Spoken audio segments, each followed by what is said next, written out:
127 here, bringing you Toriko chapter 260, Toriko's Dream. So the chapter begins a couple hours later from the previous chapter as we see that it is nighttime. Master Jirou approaches Toriko and offers him some sake, and even offers him some food called centipemia nuts. However, Toriko declines, saying that he can't eat at the moment. And according to Rin, from what she told to Jirou, Toriko hasn't been eating or drinking anything for days. Toriko really must have it really bad if he is not eating or drinking for days, unless it was like necessary. He's like that depressed, and that is actually one of the kind of weird things about this chapter, is that this is the first time we get to see Toriko ever depressed, really. Then again, this is the first time Toriko suffered loss in his life. Not losing the fight against Starjuun, no, actually losing Komatsu, and later on, when he learned about the news of Ichiryuu. But the thing is, even if Toriko has not been able to eat or drink anything for days, his stamina hasn't even faltered a bit. In fact, he's got even more power than before. In fact, he's even stronger now. The sake or alcohol, whatever, that Jirou has was actually the one that Ichiryuu liked to drink. Since we know that from the flashback he cannot hold his liquor, but this is the one that he could actually drink. This drink is basically a normal, regular alcohol, and it's not very strong. So yeah, I can get why Ichiryuu likes that drink.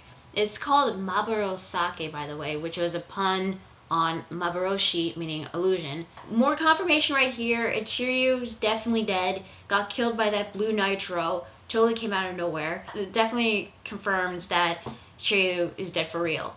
Hopefully, because it would be really odd if he came back and it's like, oh nope, I'm okay, I'm still alive. It's just, no, I don't think that would be necessary. Although I would be happy, I won't lie, but the way it was shown, it seems like he was dead for real. Anyway, Jirou tells Toriko what happened in Gourmet World when Ichiryuu fought against Midora. And at least Toriko was able to drink up some sake, but he's still a bit depressed. He says that the flavor of the alcohol kind of reminds him of Ichiryuu. Simple yet somewhat nostalgic. So Jirou reminisces the times back when him and Ichiryuu were kids. He said that Ichiryuu was incredibly kind, because during the times when him and Jirou fought, Jirou would always cry like a baby. Yeah, Jirou crying. That's something I can't believe, because this is not Master Jirou. I've never even seen the dude cry, wailing like crazy. I've never seen that, ever. And the reason why Jirou would always cry was because Ichiryuu was capable of beating him in his fights. However, in order to stop him from crying, Ichiryuu would let him win. That was how incredibly nice this guy is.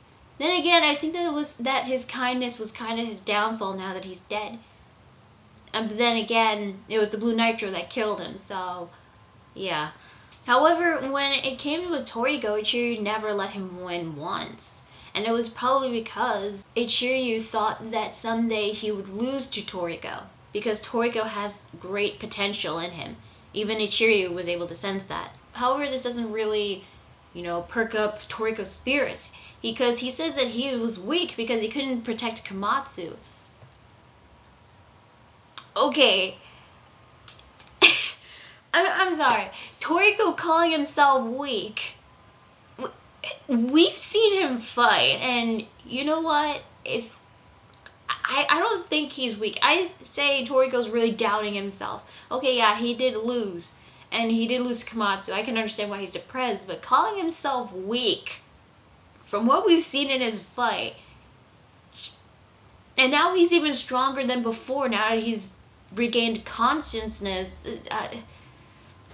Again, this is still very odd for me, seeing Toriko go through with this. Then again, this is the first time Toriko actually suffered loss in his life. So I can understand why he was depressed, but god damn, calling himself weak. Anyway, Jirou tells him that the fight he had with Starjuun was a serious wild battle, where there is no good nor evil. There would be no hard feelings held whether you win or lose. It's actually a way of showing respect to your opponent. So he tells him not to blame himself or hate himself, because he fought fair and square.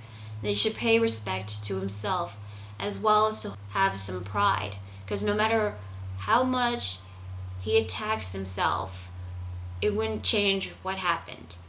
He even compares life as a swing. He says, the higher and farther forward you go as you swing, it carries the risk of falling just as far back. Ichiryuu may be dead, but Komatsu is still alive.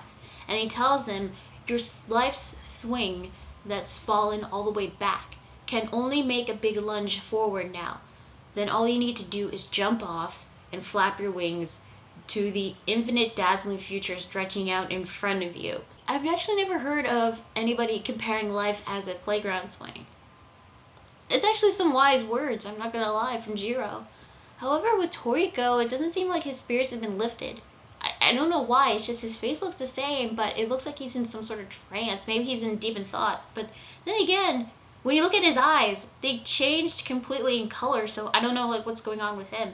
Anyway, he gets up and thanks Jirou and starts to walk away. However, Jirou stops him, asking Toriko what was his dream, which we've kind of known so far that his dream was to capture God. As Jirou tells him to try to think back again, and that his own past will light up the path to the future he should walk on, something that he should remember. We are Bishokukai, awake or asleep, we are Bishokukai. So, has this been able to lift up Toriko's spirits? Is he no longer depressed? Well, we don't know because we had to cut back to the Bishokukai headquarters, where we get to see inside it, and the place has been completely destroyed. Pots, pans, knives, axes, scattered all across the ground. There have been lots of smoke. Couple machines were destroyed. Chefs, probably dead or not, they've been like spread across the floor, so they must have been caught in some sort of fight. One of the chefs seems to have survived from all this, and Starjuun asks him what the hell happened.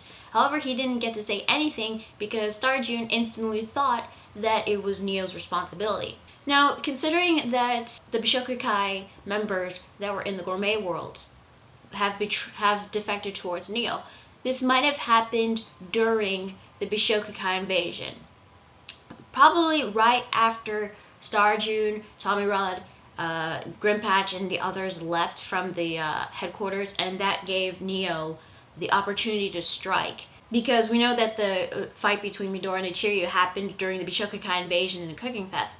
Anyway, we actually cut back to another place that looks incredibly damp. We see Komatsu is finally starting to wake up. He hears a voice saying, "Finally awake, huh?"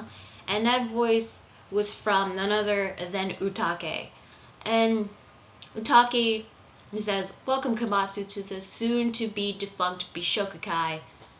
And that is where the chapter ends. So yeah, that is Toriko chapter 260. What did I think? I actually thought this was a decent chapter. Basically, another dialogue-heavy chapter, mostly between Jirou and Toriko. It makes sense that Jirou would be the one that will try to cheer up Toriko, since he was the one that gave him a talking to back when he first entered Gourmet World. Seeing Toriko depressed, again, it did feel odd to me since it's Toriko. But I can understand why, since this is the first time he's suffered loss in his life. Not only losing Komatsu to Bishokukai, but also losing Ichiryuu, who was basically the Four Heavenly King's father figure. Although he doesn't seem all that bothered with Ichiryuu dying, it seems. I mean, I guess because of the depression he went through after losing Komatsu, it seems like comparing that to Ichiryuu's death, it was like, oh, nothing to him. Or maybe he was depressed, but he doesn't even show that he's even more depressed. I'm not sure. Although what happened with him as of late, when he got up and tried to leave, I'm not really sure. Maybe he's probably in deep thought, probably thinking some things through. But I hope Toriko will be able to snap out of it, because I'll admit I feel bad for Toriko, but I like the old, happy Toriko. I know, granted, I know shonen characters do have to suffer some sort of like bouts of depression. I just hope that Toriko will cheer up, because I like Toriko and I just hope he gets better. Now, we've seen what the damage has been done in the Bishokukai headquarters. And as we know, this probably happened right after Starjuun and the others left to invade the Cooking Fest. And we know that all the members that the Bishokukai fought in Zero Biotope against Zero Biotope in the Gourmet World, they are members of Neo. Although it hasn't been confirmed whether Alfaro is also a member, but it seems likely that he is. Now with Ootake, I'm not so sure what's his deal. He's a bit bruised up, so he must have been in a fight. He says that this is the soon-to-be defunct Bishokukai. And, there have been rumors going on that saying Ootake might also be a member of Neo. I can actually see that happening because Ootake is a bit flip-floppy. He was captured by Bishokukai and he became a member. He got gourmet cells and he was a Starjuun partner for a while until he gets to be Midoriya's chef partner. We know that Ootake would do anything to be the #1 best chef. We've seen it before he was captured by the Bishokukai. So him being a member of Neo, that might be a possibility. That could be true. But if he is a member of Neo, what is he doing back in Bishokukai? Maybe to take Komatsu away from Neo. Since I know Froze is after Komatsu because he had the cookbook, but also because of his great culinary skills, of course. Then again, it hasn't been confirmed whether Ootake is a member of Neo or not, but it seems Ootake might be. I mean, Neo is after the food utopia that Coco mentioned in the previous chapter, so yeah, I can definitely see Ootake being a member. Now, what is going to happen with Komatsu, I'm not sure. He might stay with Bishokukai, or he might go to Neo, he might get taken away from them. I've also heard some rumors that Komatsu might get gourmet cells. I'm not sure, really, because I don't usually see Komatsu as the person with gourmet cells, but hey, anything can happen in Toriko. So, overall, I thought the chapter was actually good. Lots of, dialogue between Toriko and, Jirou. Hopefully Toriko will cheer up, get better soon, hopefully. And I am looking forward to seeing what's going to happen with Komatsu next. Hopefully he'll be okay, but then again, we don't know, because we don't know if Ootake has defected from the Bishokukai and is now a member of Neo. He says that this is the soon-to-be defunct Bishokukai, so it's possible that he's a member of Neo, or he's just staying there being loyal to Starjuun. I don't know. But I am looking forward to next week's chapter to see what happens with the Bishokukai and with Toriko and what's going to happen with Komatsu. So yeah, that is Toriko chapter 260. Tell me guys, what did you think about this week's chapter? Did you like it? Did you hate it? What do you think will happen with Komatsu? Do you think Ootake is now a member of Neo? And you think Toriko will finally cheer up after his talk with Jirou? Let me know in the comments below. Also, be sure to like the video if you like it and subscribe for more videos. Yeah, so that is Toriko chapter 260. I'm going to respond 27, and I will see you guys later. Bye.